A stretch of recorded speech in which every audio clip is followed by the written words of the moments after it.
All set. I'd like to call this Council and Budget Committee meeting number 2 to order. As we begin this meeting, I want to acknowledge that the land on which we are gathering, wherever we are located in Fort Erie, is the traditional territory of the Haudenosaunee, the Mississauga, and the Anishinaabe people, many of whom continue to live in our community and provide leadership to various aspects of life in our community.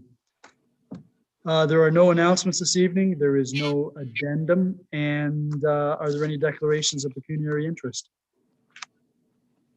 There being none, we are about to embark on the water and sewer operating budget, and I'm going to hand the chair over to you, Councillor McDermott, as the Chair of Finance. Thank you, Worship. We're going to start out tonight with a PowerPoint presentation from our Director of Corporate Services, Jonathan Jansen. Jonathan?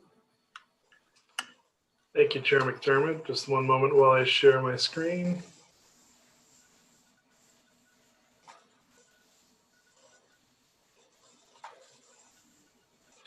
All right, can you see the opening slide there? We can. Okay, great.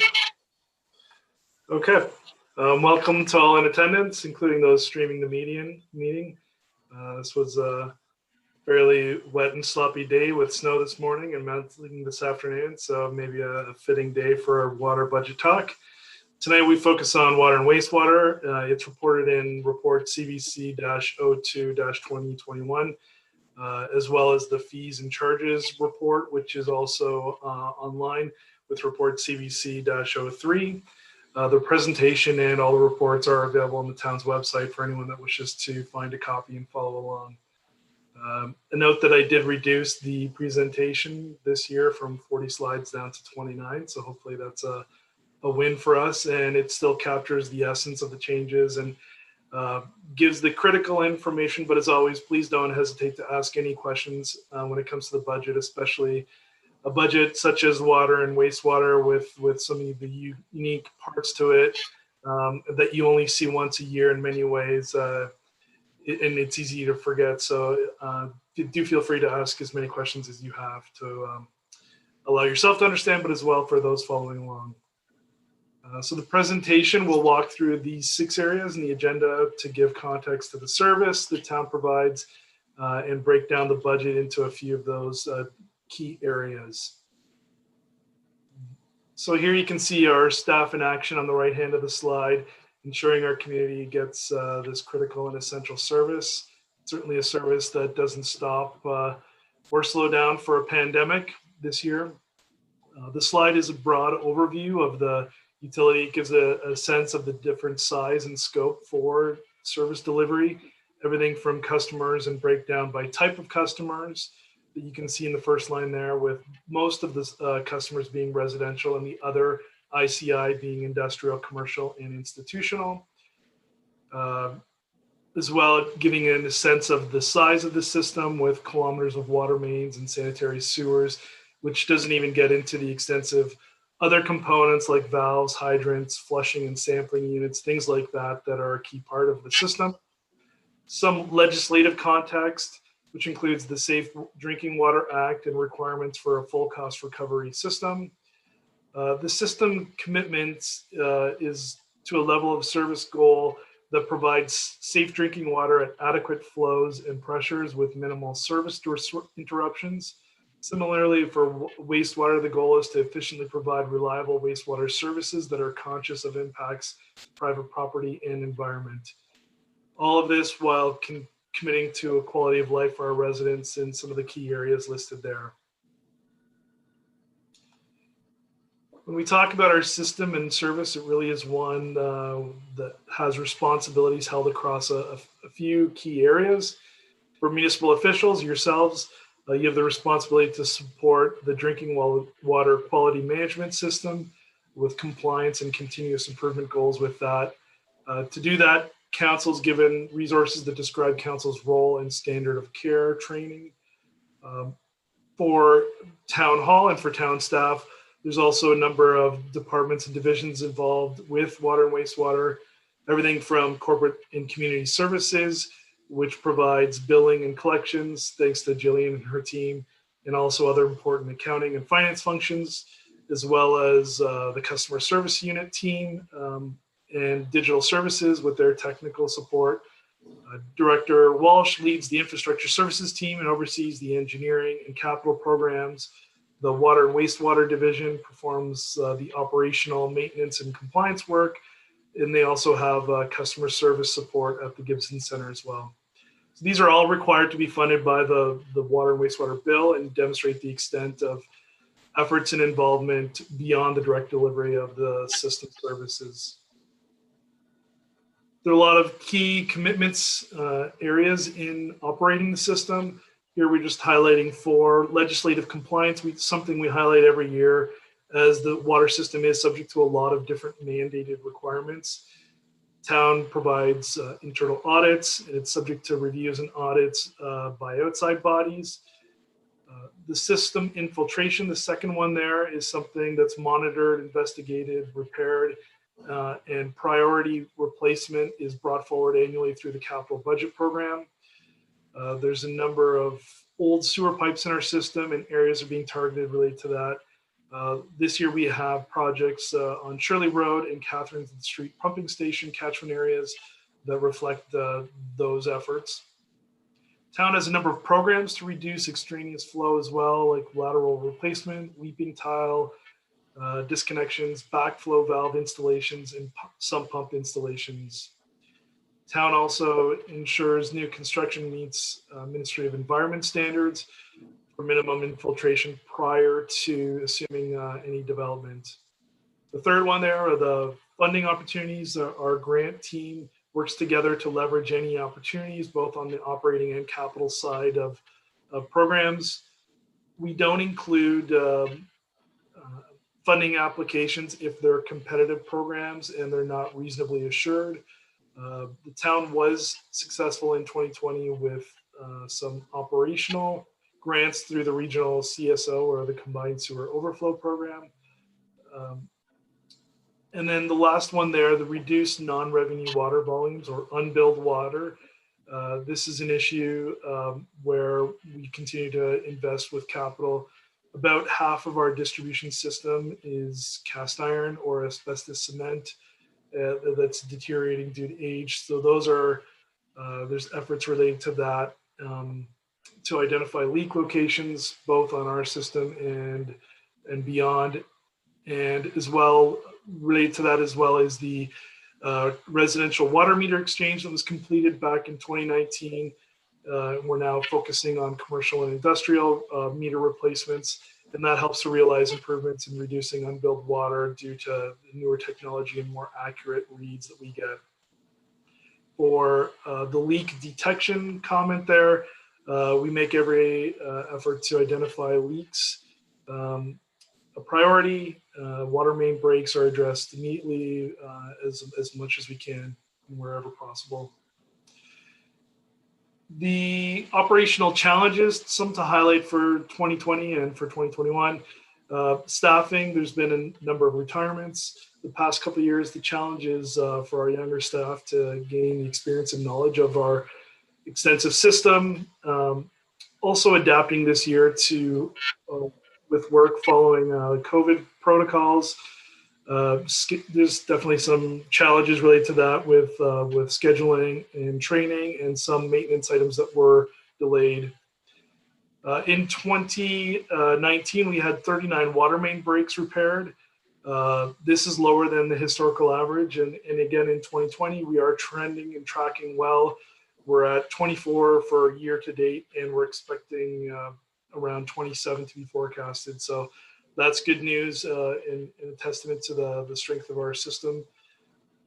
Staff use a tracking system to ensure legal requirements for commissioning new water mains is adhered to.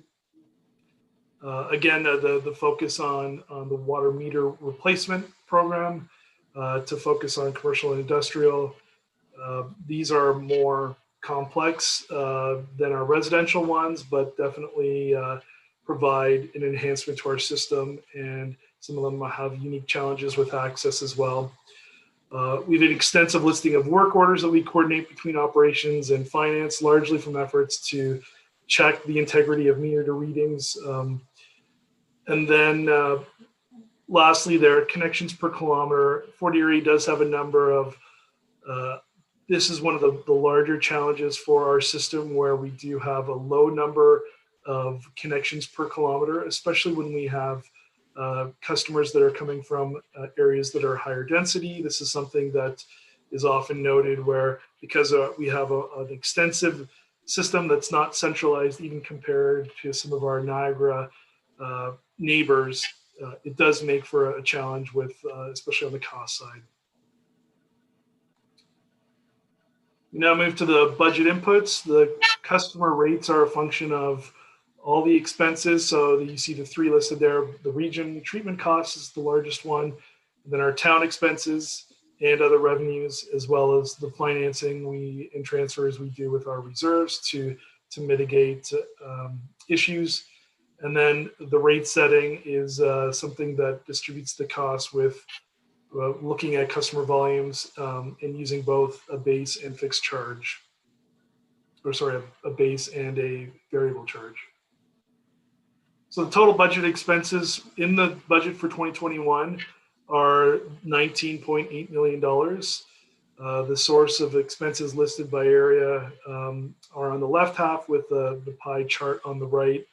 And here you can see the majority of the costs are $11.4 million are set by the region budget. The total here, the $19.8 million, is higher than the rate of revenues because there are other non-rate revenues that we do include, like local improvement charges and user fees. It's important to note that the utility that I mentioned earlier is mandated to be a full cost recovery system. So all net costs must be recovered by utility rates and not through taxes. So focusing on the region component, this is the largest change for 2021 again. The impact on the town's budget when you exclude the adjustments and the reconciliation charges is an increase of $238,000 or 1.24%. The town's cost is mitigated by the investments and the efforts we've done, particularly on the capital side, to decrease our share of the volume. So for water, this year it is down 3.3%, and it is down 1.8% on the wastewater side. So the regional treatment costs, they're about 60% of the town's budget. The regional rates were brought to their budget review committee on November 26th with a total increase of 2%, which is a departure from the 5.2% that they had previously developed as a strategy for a longer term. Their associated bylaws expected to come forward in December or later this month or January. And just note with that, with their budget, we are continuing to see more of a pressure on the wastewater side compared to the water side, which is naturally putting more pressure on our wastewater rates, as you'll see later. So in the last line there, 2022 to 26, forecasts a return to the 5.15% annual increase for regional treatment costs based on their reports. The treatment cost billing method for municipalities has gone through a couple of reviews in the last 10 years, but it has not changed. Since 2009, the water is billed as a 75% variable charge and 25% fixed.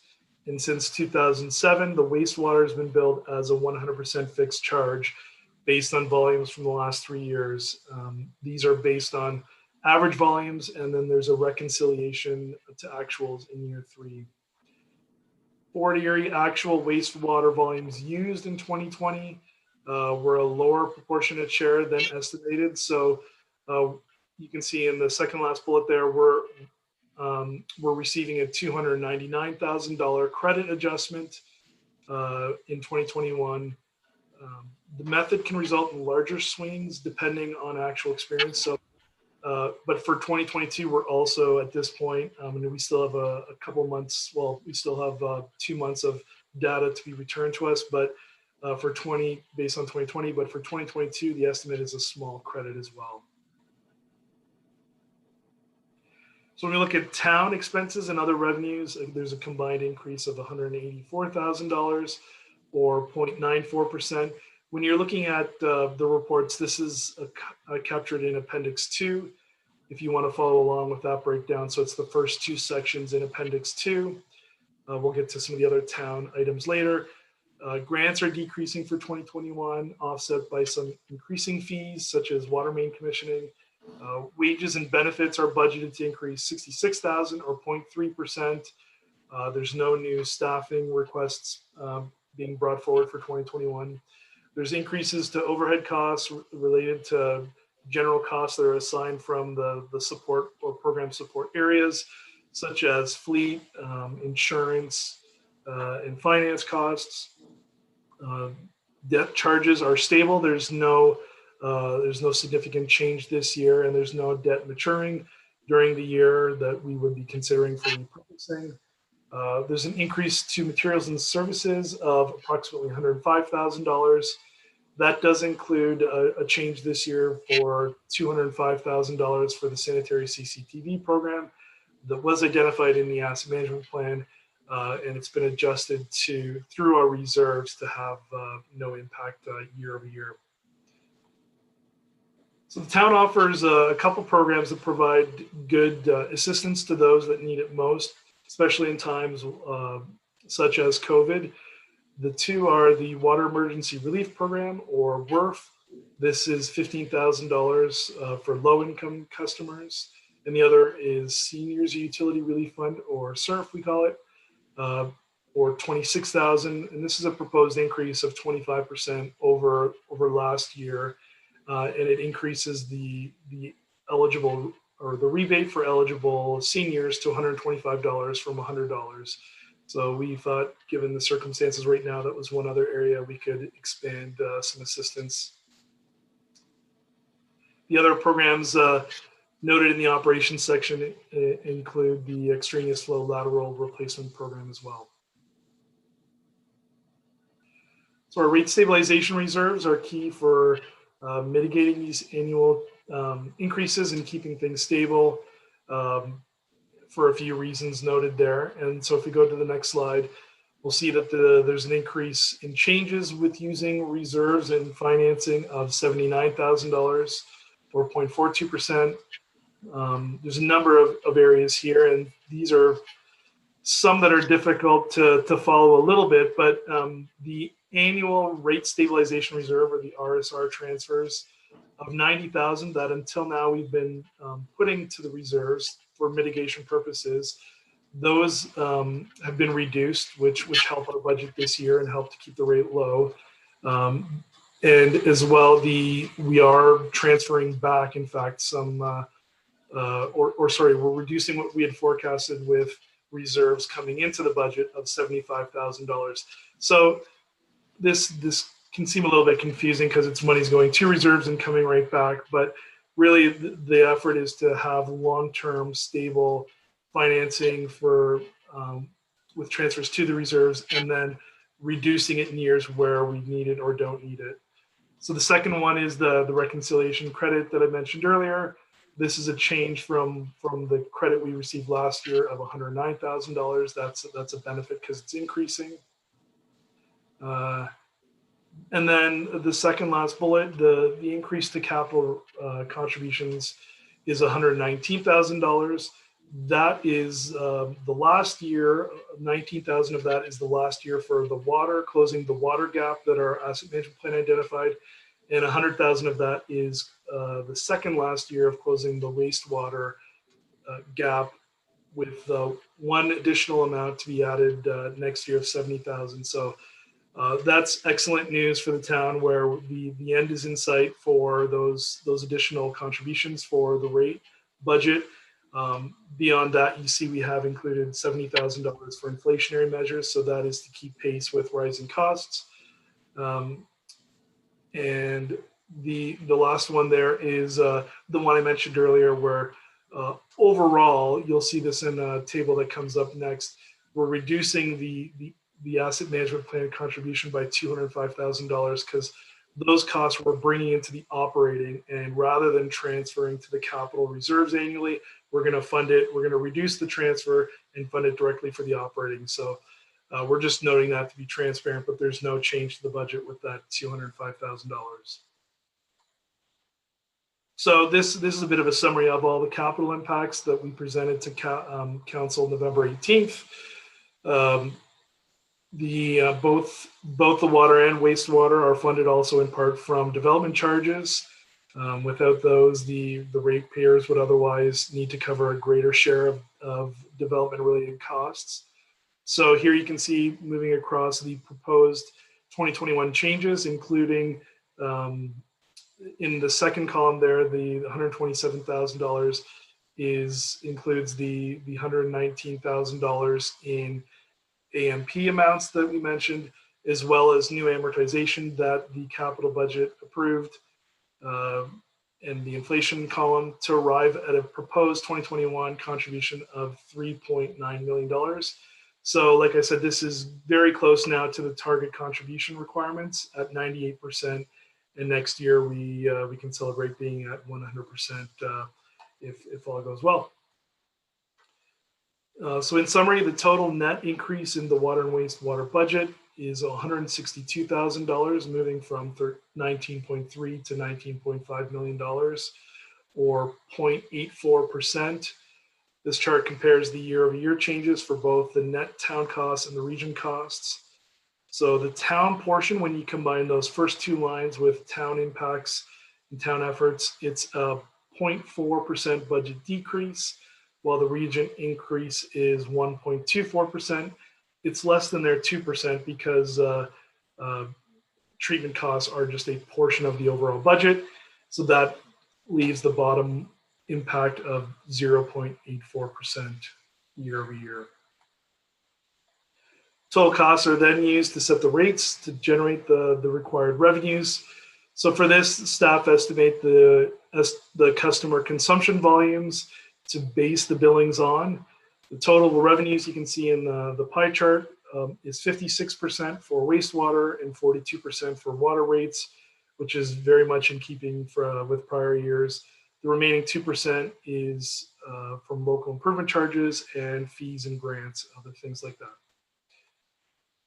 So this graph really does show one of the major trends that we've been tracking for our budget over a number of years. As you can see, both the budget and actual volumes in attempts to align the volumes that we expect to be able to collect the needed revenues from our billings with the actuals. So in effect, the light colored budgeted volumes we're trying to get those lines closer to the darker shaded actuals every year. So of course, we're working 1 year in advance. And you can see in the 2021 column that the forecasted water and budget are now very close to what we would reasonably forecast for actuals next year. You can see early on in 2014 and earlier, there was a considerable gap with this, which was a real challenge. So on that, following that graph for 2021, the consumption volume adjustments, for the first time in many years, I believe, we are now aligned with the historical 3 and 5 year averages that we look at. For 2021 for water, it's a proposed actual increase to volumes for the first time. It's a 0.5% increase over the 2020 volumes. For 2021 wastewater, we're proposing a 2.5% reduction from 2020. So this we think does get us very close now. It is matching the 5 year average and puts us in a much better position going forward.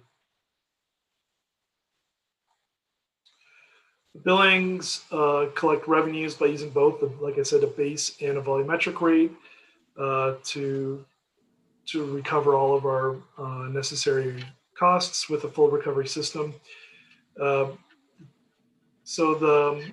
We've been progressing strategically over a number of years towards charging proportionately less for the monthly base amounts. You can see here in the first section that we're not proposing any increase to the base charges for 2021. That the base charge is an important piece, though. It does reflect that the majority of the costs for a water system are fixed, as infrastructure pieces like treatment plants and pipes don't change with the volume that's delivered to customers, and they need to be recovered regardless of how much they're used. The 2021 water and wastewater combined base rate, you can see there is, again, $66.74. The average base charge in Niagara, this is something we're always benchmarking, for 2020 is 43% of the monthly bill.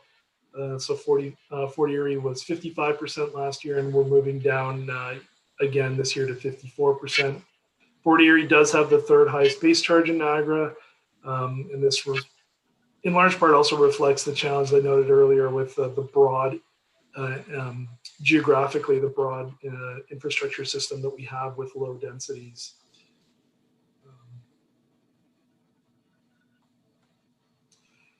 This graph is the relative position of Fort Erie when comparing the total municipal burden, which includes residential taxes and water and wastewater costs. This is from the most recent BMA study, which we just actually received this morning. So good timing with that. The municipal burden is the one we use for this because we have found in analyzing some of the provincial submissions and so on that not all municipalities treat the distinctions between the allocations between the levy and the water and wastewater the same. So it is possible that some tax levies bear some of the water and wastewater costs at this point. So this gives a full picture when we look at the billings that we're giving to our customers. So here you can see that Fort Erie actually represents within $1 the Niagara or our comparator group average. Even so, we have a relatively high water and wastewater budget and a relatively low levy budget, but on average, or we are the average in this case. The average is $4,876. And this does exclude, if you're not seeing a couple, it's because there are a couple excluded. In the case of Wainfleet, they don't have a water and wastewater system. And Grimsby hasn't reported their water and wastewater amounts, but it does include Hamilton, which is part of our group in the study. So leaving the base rates and looking at the volumetric rates, they're proposed to increase from $3.475 per meter cubed to $3.512 per meter cubed, or a 1.1% increase. The minimum in Niagara is 2.332, anywhere from that to a maximum of $5.07. So quite a variation in how Niagara municipalities use these different rate structures. So with all the proposed changes, the average household, if we continue to use 16 cubic meters per month in Fort Erie, is an increase. You can see in the bottom column of the third column is 0.48%. So that translates into $7 per year, or just above that is 59 cents per month. So this is lower than the 2.9% referenced in September's or October's budget guidelines report, and lower than most of the recent inflationary indexes, as well as the 2021 inflation forecasts. And at the bottom of the screen there, you can see, so the household cost is increasing to $4.04 per day. That was $4.02 per day last year. Just summarize some of the historical changes in our budget, just to get a sense of how this year fits in and some of the challenges in the past. So that 0.48% is one of the lowest in recent memory. It does reflect the challenges this year. Look at the average increase over that period, it's 2.7%. So much more similar to what we would expect with some of the inflation rates over that period, as well as the pressures with treatment costs. The 5-year forecast for 2022 to 26, if we're now basing it on the region reverting to their 5.15%, then our forecasted increase for that period is 3.55% on average. Risks include weather is the largest one, which has a significant impact on consumption. Weather, especially come summertime, translates into lower or higher water consumption with use of water for lawns and so on, and higher wastewater treatment costs due to infiltration. Winters also have an impact with severe winters, placing more pressure on with water main breaks, things like that. Decreasing the base charges places greater reliance on volumetric rates and creates revenue risk due to unpredictable volume variances. We note again the regional treatment costs, and the reconciliation charge in particular has the potential to have large swings. There's a risk related to consumer base shifts, impacts from changes to, especially for larger consumers. Billing frequency is something that we've analyzed in a couple of reports in the last 10 years. It's based on the AWWA, or American Waterworks Association, best practice, and helps to mitigate issues with leak detection and aligns with utilities for customer cash flow and assists on the collection side of things for the town. Legislation compliance is something that's always a risk with that expanding or growing. COVID-19 for 2020 and for 2021, it's difficult to estimate the volume impacts related to COVID-19, particularly with weather playing a larger role. Like this summer, we did have a hot, dry summer, so that did drive some volumes. But regionally, I know when we've looked at consumption that there was a noted decrease with some expected impacts from decreased business activity. So one of the ways we will consider mitigating that year end is with the Safe Restart Agreement, or SRA, Phase 1 funding that the town received and has already proactively set aside for the water and wastewater budget as well. The town residential rates are above the provincial average, due again largely to our setup with the number of connections per kilometer. However, the commercial and industrial rates continue to be less than the provincial average in almost every area. So opportunities, grant funding. The town does apply for both capital and operating programs where we can. These aren't budgeted unless we know that they're reasonably assured to minimize risk. For example, some good news since our November 18th capital budget is the town received word that we're going to receive the OSIF, for Ontario Community Infrastructure Fund, grant for 2021 and that'll be used towards the water and wastewater system as well. The town reserve levels are improving, as you can tell by earlier with reducing some of the contributions to them. However, they're still just below the provincial averages, so it just does go to show it's an opportunity, but also a risk with maintaining some of that. Meter changeout program. This year in the capital budget, it was just a smaller $50,000 amount. Last year was $350,000, but that is an opportunity again for improving our customer service and the accuracy of our system. And extraneous flows, we continue to attack that as an opportunity, and I think we're starting to see some of the benefits of town's work on the capital and operating side to reduce our volumes. And pictured there is an example of uncovering a sump pump connected to a sewer lateral. So in summary, the town impacts, are a decrease of 0.4% combined with the regional increase for budget increases to the treatment costs of 1.24%, combined to have a 0.84% increase. This results in rates that will increase for the average household at 0.5% for Erie customers. We'll be monitoring the regional meetings and communicate any changes that may happen there with council.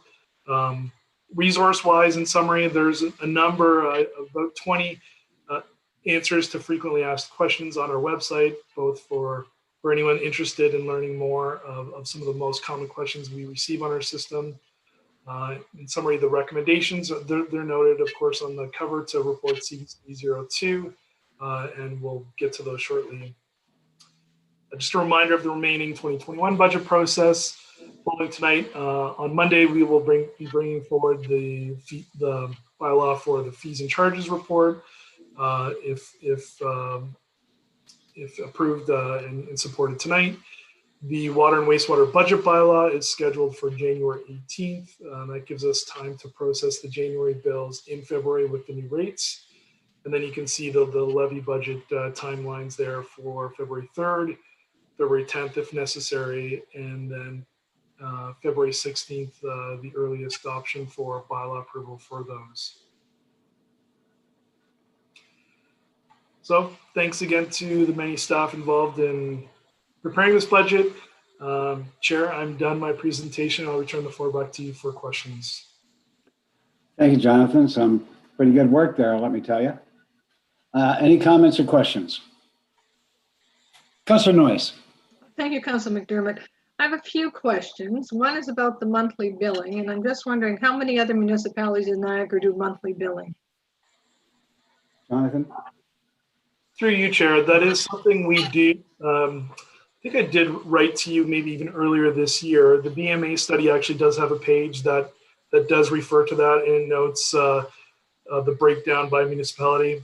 I know from recent comments that one municipality is looking to move to a monthly, but that is information I can send you again. Thank you for that answer, but again, currently, how many municipalities in Niagara do monthly billing besides Fort Erie? Jonathan? Yeah, I don't have that information right now. I am searching and possibly might be able to find that if you give me 1 minute.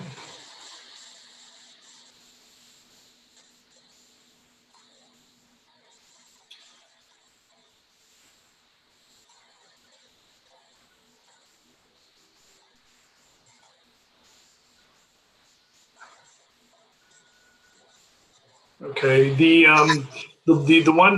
one piece of information I do have, yeah, is just from the BMA study. So I don't know that it did break it down. Oh, there is a Niagara column. So from the most recent BMA study for Niagara, monthly for residential was 2 or 5 for ICI. For bi-monthly was 2 or 1 for ICI, and for quarterly was 7 or 5 for ICI. And then when you look at Ontario, it also does break out the stats for Ontario.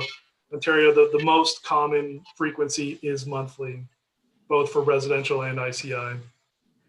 And I appreciate that information, and if I caught it correctly, then in Niagara, there's one other municipality beside us that bills monthly. That's correct. Have we ever, if I can, Yes, go ahead. have we ever figured out again what the cost savings would be if we did it every other month in regards to staff time, the stamps, the mailing, et cetera, et cetera? I know you can find a reason. We can always find a reason to do something. We can always find a reason not to do it. I don't particularly buy into the leak detection. That's the primary reason for doing it. But anyway, that's my opinion. But I'm just wondering what the monthly cost for billing would be, and I guess we're meter reading. What the difference would be if we did it bi-monthly. Jonathan? Chair, no, good comment and question. We did prepare a report, but I think it's probably going back 6 or 7 years when we last analyzed the costs, and I could look at that, and it's something we could consider doing again. Okay. Looking at the pros and cons of that. Well, if anybody knows me, this has always been my bugaboo about monthly billings, and the cost for just mailing it. We could save, but anyway, I would appreciate that information, but don't go to any great trouble, because I don't think it's going to go anywhere anyway. I guess my next question, if I can, Councillor McDermott, is Ma'am. how many illegal sump pumps were detected this last year? Jonathan? Through you, Chair, I'd have to defer to Infrastructure Services to see if they might have that information handy. Mr. Walsh? I'm not, through you, Mr. Chair, I'm not sure if we undertook that part of the study this year. I know we were concentrating on the CCTV program itself. Councillor Noyes? Thank you, Councillor McDermott. And this is, again, is when I see extraneous flow and I see illegal sump pump hookup as being the example that's used, when I don't really think, I think several years ago that was a big concern, but I think that problem with illegal hookups is probably minimal now and probably shouldn't be used as the example for extraneous flow. That's, again, my personal opinion on that. I don't know if anybody wants to comment on that or not. Mr. Welch? Anything further, Councillor Noyes? Well, I saw that the Sure. mayor had his, Chair, I'm sorry, go ahead, Your Worship. I'd be happy to comment on that. The reality is that probably 20 years ago, 15 years ago, lawyers decided to advise their clients not to permit municipal employees into their homes to check for illegal sump connections to the sewer line.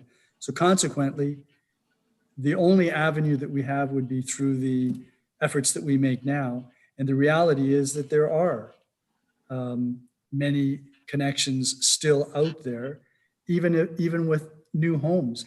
And unless we have an opportunity to tap into them, the amount of groundwater that gets into the sewer is quite extraordinary. It's like watching a bucket.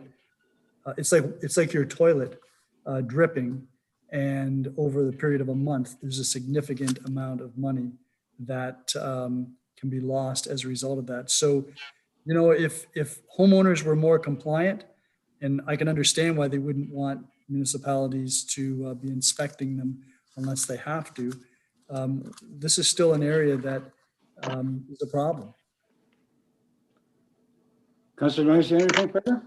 well, I respectfully disagree with the mayor on that, because I know from a personal point of view, when I was asked a few years ago, I don't know when, and I had no problem with it, mind you, it was fine, for the staff to come in and look for, but they use their they use their camera, they put it through the pipes, etc. And so they're looking at the T connection, basically, to see if there's any problems with the T connection, but at the same time, they can see what the hookup is in the house. My understanding is that you could not refuse the town. I know a few people, when I was on council a few years ago, they were told that they were sent a letter from the town saying, you know, let us in, you have to. But anyway, I just think that problem is probably a lot less than we anticipated being. But again, I think the CCT camera is probably the way to go, and I think that's probably where we're losing most of our water, is in the hookups, not the legal hookups, but the T hookups and things like that, and cracks and old pipes, but not necessarily some pumps. But anyway, I have one more question. Okay. I'm wondering that if we anticipated at all, with this being a COVID year, that many of ours, because we saw that our water, we had decreases in, I think, in wastewater and water consumption, if I can recall from the slides, could that be attributed perhaps to not having many of the summer residents being occupied this year because of COVID? And if you're following my train of thought with that, could we possibly be seeing an increase because of in the water consumption and wastewater during the winter months, because a lot of the snowbirds who normally would be gone for the 4 to 5 months are now going to be staying in town? I just wonder if we've anticipated or thought about that at all. Mr. Jansen? Through you, Chair, you're quite right. There are a number of areas like that we they are difficult to predict. That's why I included it as a risk with the COVID-19 bullet on that slide. And that is something where, weather is such an overriding effect that it's difficult to see some of those changes as a whole. But you're right, we would expect to possibly see some of those very effects. And that's why we have set aside some of our funding related to drops in COVID-driven changes in consumption. Thank you. Councillor Butler. Thank you, Mr. Chair. I just wanted to revisit the monthly billing. I have a couple of concerns, and I just wondered if I could get some clarification on it. If we were to go to a bi-monthly, that would mean then that our expectations of our residents would be to start paying on a bi-monthly basis, or would the expectations still continue to be pay monthly? Mr. Jansen. Yeah, I think we find in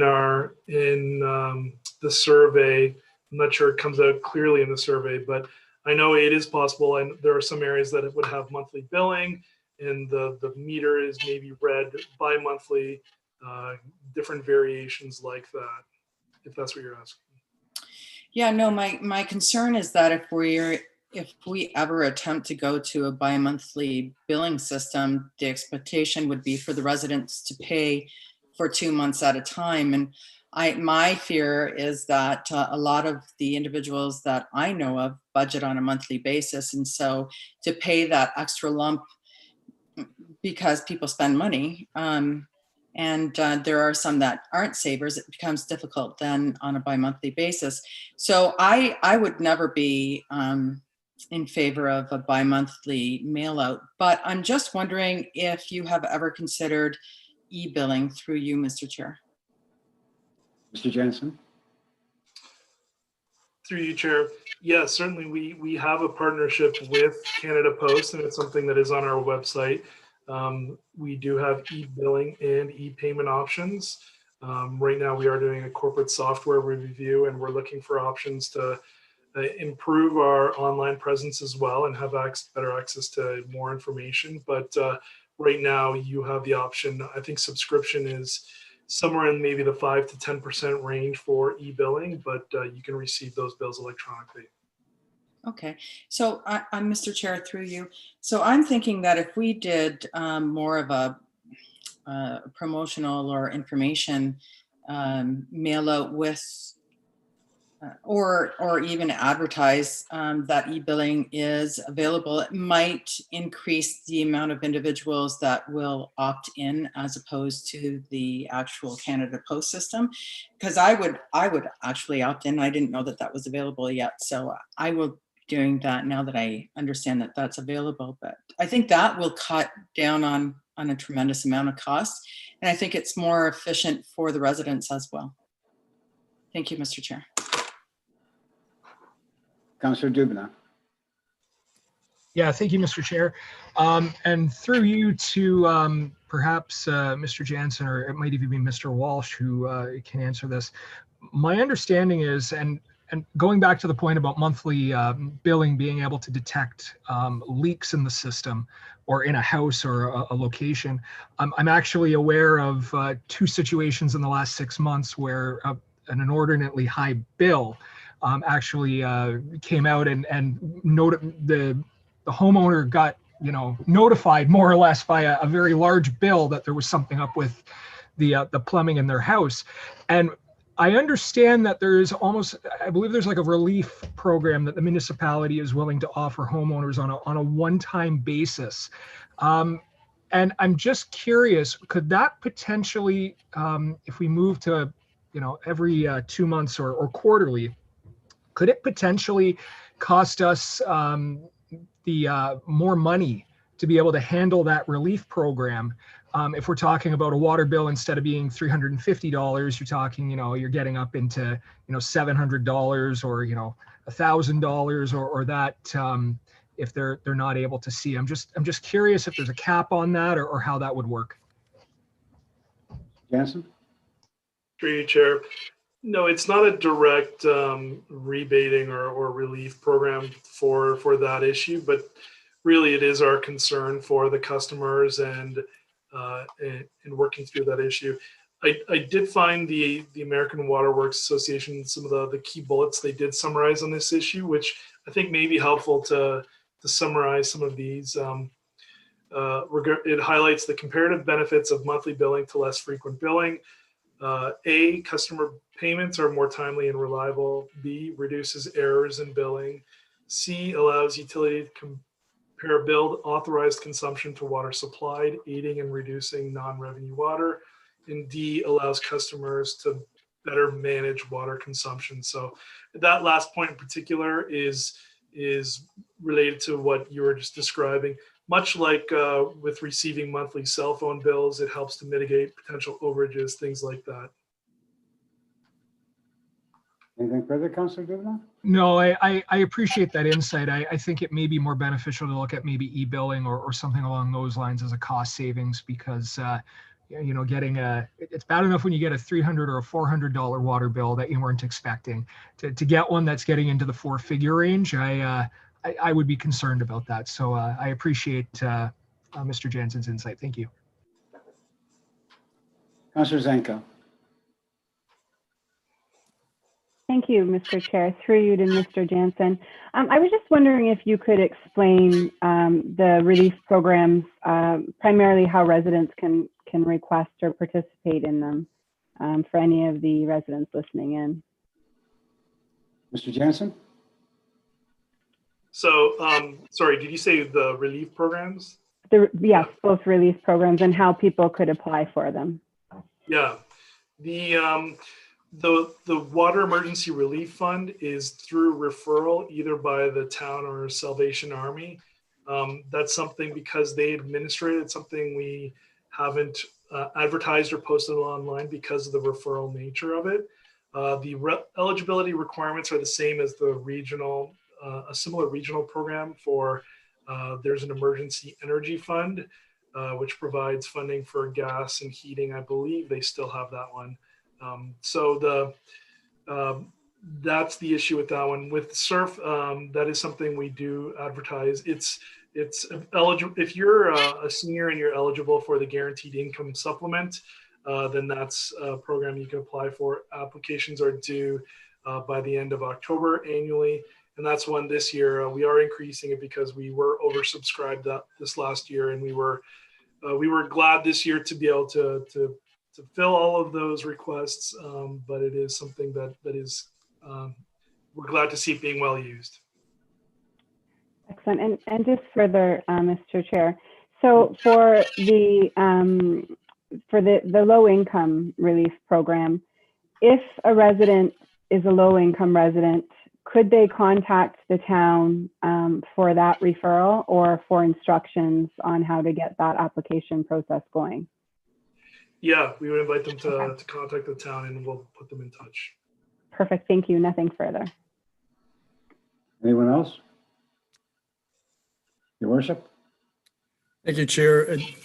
On slide 6, there's the reference to the water main breaks, and it looks like there's been quite a bit of success in terms of the work that's been done over the past number of years in replacing some of these lines. Has there been any noticeable impact in the amount of lost water as a result of this reduction in the number of water main breaks? I mean, obviously, if there's fewer breaks, there would be less water lost, but in general terms, in our system as a whole. Mr. Walsh? Thank you, Mr. Chair. Through you, we can't directly attribute our water loss reductions to simply water main breaks, but we are seeing significant reductions in the amount of water coming through our system, and our non-revenue water is decreasing significantly. We'll be bringing a staff report to council in March or April or so, detailing the 2020 figures, but it's significantly lower. Although Mr. Jansen's slideshow made commentary on reductions in the number of breaks in 2020, I think we're at 28 breaks this year compared to 39 total last year, and we've only got a couple of weeks left in the year, so it's significant improvements all around. Right, and just with respect to this issue about the billing monthly or whatever, Councillor Noyes, you're quite correct, and I recall having this discussion the last time we were on council, so you've been very consistent. Councillor Dubanow made reference to water bills that are $300, $700. This past year, maybe this year and a bit, I'm familiar with two that were $5,000. People who had left for long vacation and returned home, and something like a toilet not flushing properly and then running for a period of time, and that's what you end up with. There is an obligation on the municipality to notify a property owner if they've got this type of excessive bill, because we do monitor that. And if we were to do our billings on something other than a monthly basis, those types of situations would in fact be exacerbated. We can insist that people pay those bills, and in most cases they do pay those bills. But I think the more incidents we have and the larger the amounts, the more likely we would have difficulty collecting. So those are outliers, but those are one example. And when we're talking about comparing Fort Erie to other municipalities, I had a question about the infrastructure gap, where we're now on the verge of, by next year's budget, we will have all of our infrastructure, including our water and wastewater infrastructure gap, covered going forward. I wonder, Chair, if Mr. Jansen has, or Mr. Walsh would have any information as to what other municipalities in Niagara are in that position. Let's start out with Mr. Jansen. Yeah, through you, Chair. We don't have detailed feedback from others on that. It is something we have talked about in the past, of trying to survey others to know exactly where they are. I thought by now there would be some type of annual survey as the Ontario regulations grow, for there to be more reporting on this. But I know, like, for example, the issue with the region in providing a strategy of the 5.2% per year, that's very much in relation to this issue. It required, I think, 10 years of that increase to address that. I know there's a number of other municipalities that have had historically low rates, that have had outside consultants report to say that they would need many years of consistent higher contributions to their capital to get there. So the short answer is no, we don't have specific comparisons. I'm hoping that, I agree that becomes more readily available, but there is a lot of evidence that others are further behind. Thank you, Chair, and thank you, Mr. Jansen. I expect that because every time I talk about this issue, I make sure that I point out that the town of Fort Erie is in a situation where we're covering essentially the infrastructure gap, but for one area now. I would think that if other mayors were in a similar situation, I would be hearing about it. I don't hear about it, which to me is an indication that they're not there yet.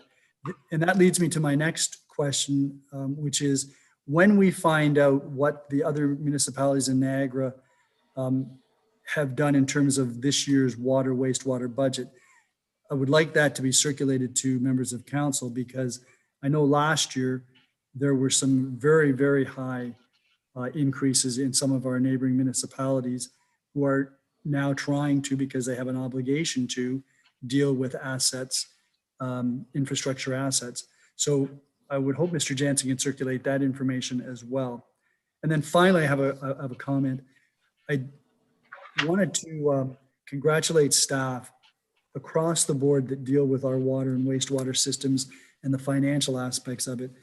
We're talking about a less than 0.5% increase on our bills this year. And granted, there are a number of moving parts that put us in that position.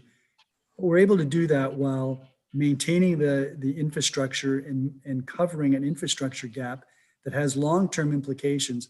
And I think that the public ought to be aware of the fact that the staff has been working very, very diligently with the support of council to make sure that we're in this position, and hopefully we'll be able to replicate this going forward. I know that we're very much dependent upon what happens at the region. And if you look at the budget, if the region were in the position that we're in, there would be no increase for this year's water and wastewater budget, and we'd still be able to cover our infrastructure needs. So there will be challenges ahead. There's no question about that. But this year, I want to thank and congratulate staff for putting forward this budget for us to consider and hopefully approve. Thank you. Thank you, Worship. Councillor Noyes, you had your hand up? Thank you, Councillor McDermott. And I do realize I'm usually on an island all by myself when it comes to bi-monthly billing, but I do appreciate Councillor Butler's comment about e-billing, e-filing and things like that, getting the term wrong. But automatic billing probably will decrease the amount of the cost that it is for stamps and everything else. And in regards to monthly billing, you don't have to necessarily send them a bill. They can still pay $100 a month, let's say, without getting an actual bill. And then the second or third bill averages it out. But anyway, I'm not gonna worry about that too much. I'm curious about with the new meters. Has that not saved us some money for the meter readings? Like, is it not more electronic now? Mr. Walsh? Sure. Thank you, Mr. Chair. It has saved money both in a number of ways. The absolute cost of meter reading is down substantially. You contracted service that took all month to do. Now with the radio frequency meters, we have staff drive around town. It takes about 2 days to go up and down the streets, but we do it in 2 days now. We're getting much more accurate reads on top of that, which is an aid both to our customers and our billing systems in terms of revenue. So it's a great program we've got going right now. Through you, Councillor McDermott, and I appreciate that, and I think that probably has really decreased the monthly costs for monthly billing. So it probably goes against my argument, but and I'm sure the costs doing it now are quite less than there was 10 years ago when it was manually going and checking it, and we had to pay per meter reading. Now it's just driving by. It's like Mr. Walsh said, it's not as costly. It's significantly less. And I'm wondering, the meters now that we have, you can, I think you always could, but most people didn't. You can go and look at your own meter, right? Like you can see how much you're consuming. That's correct. Okay. So if somebody did have a leak, they do have the ability to check it. Like, I mean, if they don't hear the water running or whatever. So there is that. Do we do actual readings every month now that we have the electronic meters? Through you, Mr. Chair, yes, we do actual monthly meter reads. Okay, thank you, that's all. Councillor Dubanow? Yeah, just really quick to the mayor's point. He raised an excellent point about the infrastructure gap. There's at least one other municipality in Niagara so far that is north of 8% for their water increase this year. So I figure that was timely just to mention based on the mayor's comments, and he highlighted an excellent point about the asset management and where we are now and how we got there. So I just wanted to mention that. Are there any further questions to the report? The presentation, I'm sorry. So what I'll do as we go to reports, because this motion is a little long and we do have an audience, I'll read the motion and then ask for a mover. So report number CBC 02-2021, the 2021 water wastewater operating budget recommendation. The council approves 2021 water and wastewater operating budget attached as Appendix 1, and further that council sets 2021 water and wastewater rates subject to regional council approval of treatment rates effective with billing for January 2021 as follows. 2021 water-based rate per month, 25.27. 2021 water rate per cubic meter, 1.467. 2021 wastewater base rate per month, 41.47. 2021 wastewater rate per cubic meter, 2,045. And further, that council excludes the capital asset amortization of 1.6 billion from the 2021 water and wastewater operating budgets. And further, the council directs staff to submit the 2021 water and wastewater operating budget and rates bylaw for council approval on January 18, 2021. Could I have a mover? Councillor Dubanow. Is there any further discussion? Councillor Lubberts. Yes, thank you very much, Mr. Chair. Just out of curiosity, on page 2 of the report, under base budget analysis, Mr. Jansen, in your presentation, I think it was slide 19 or 20, but it did mention that there was going to be no increase in the base rate for water. But here it says that the base revenues are going to decrease, and we're seeing an increase in development in town, which increases the number of houses online. Why would we be getting a decrease in the base revenues? We didn't decrease the base rate, did we? Mr. Jansen. Through you, Chair.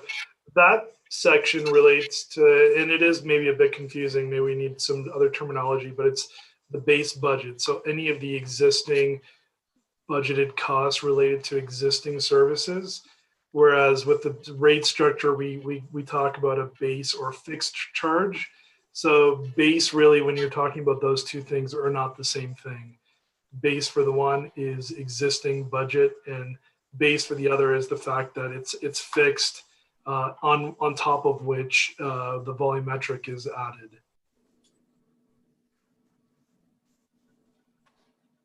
Councillor Lubberts. Okay, thank you. Thank you. Anybody further? Councillor Noyes. Councillor McDermott. Again, I just wanted to comment on how little the increase is going to be this year. And it's probably because of all the good work and the cost savings that we have found through different methods in regard to the extraneous flow, and also the new meters readings and things like that. That if I didn't read it wrong, we're looking at 59 cents per month increase. And I think that is really great. It's too bad it's not zero, but I mean, less than 60 cents a month increase, $7 a year. And considering that we have improved or almost eliminated our infrastructure gap in this area, I think it speaks well. Thank you. Anybody else? All in favor? Opposed, if any? Carried. Just one thing, Mr. Jansen, are you making a presentation on this next one here, or? No, I'm not. Okay, thank you. So we'll move on to CBC 03 2021 for the 2021 fees and charges. The recommendation is that council approves the user fees and charges proposed in Appendix 1 to report number CBC 03 2021, exclusive of building permit fees, and direct staff to submit a bylaw to council, and further that council authorizes staff to prepare a bylaw to adjust building fees following a public meeting in accordance with the Building Code Act 1992. Could I have a mover? Councillor Zanko. Is there any discussion? Your worship. Thank you, Chair. I would just like a little more clarification with respect on page 9, that outlines the list of fees. The two new fees that were recommended by bylaw enforcement under property standards. The first one is discharge of order on on registered title. I understand that there would be a fee for that, and if we haven't been charging so far, that would be surprising because there's a disbursement that would be associated with discharging a document registered on title. So my question is the $350 A, include any disbursements, and B, are we paying a lawyer to do that? Ms. Stoltz? Through you to the mayor. I would have to look into that, whether we're paying a lawyer, but my understanding would be, I would believe it would be the law clerk doing that work. And I guess, and Chair, I don't imagine staff would have the answer right now. How many discharges would we ordinarily go through in the course of a year? My understanding is we'll only do usually a couple, 2 to 3 a year is my understanding. So hopefully before next Monday, when we have the, when this is on for bylaw, we can have some information with respect to that. Because if this is being done by a municipal employee, $350, even with a $70 or $72 disbursement for the discharge fee, seems to be a little high. Second item there, which is file notice of appeal to property standards order, $250. That looks very much like something that would discourage anyone who has a property standards order issued. And I'm hoping that's not why we're suggesting a $250 fee. That seems pretty high. Ms. Stoltz? Through you to the mayor. So those charges, we do some comparable analysis with other municipalities. So in both those fees cases, we do the chart to do cost recovery on our staff's time as well.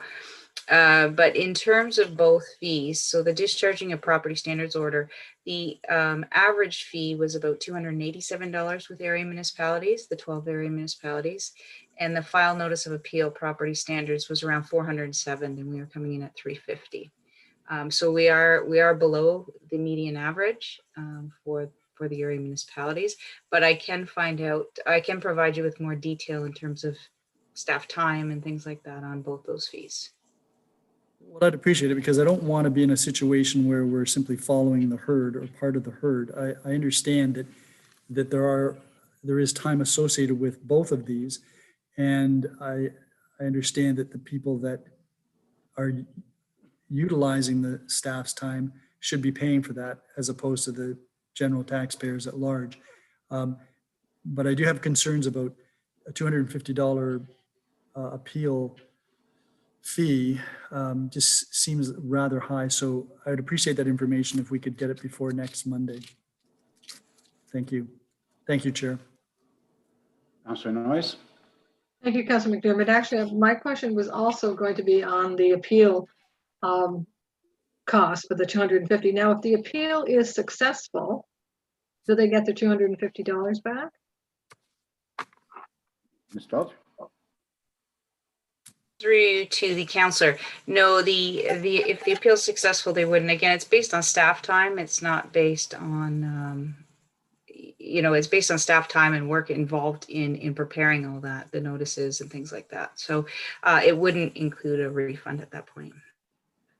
Thank you for the explanation. I don't particularly agree with that. I would think that if someone appeals a decision and they are successful, that they should at least get their money back for the appeal, considering that if they're successful, that meant that that there was a problem in issuing it in the first place. There was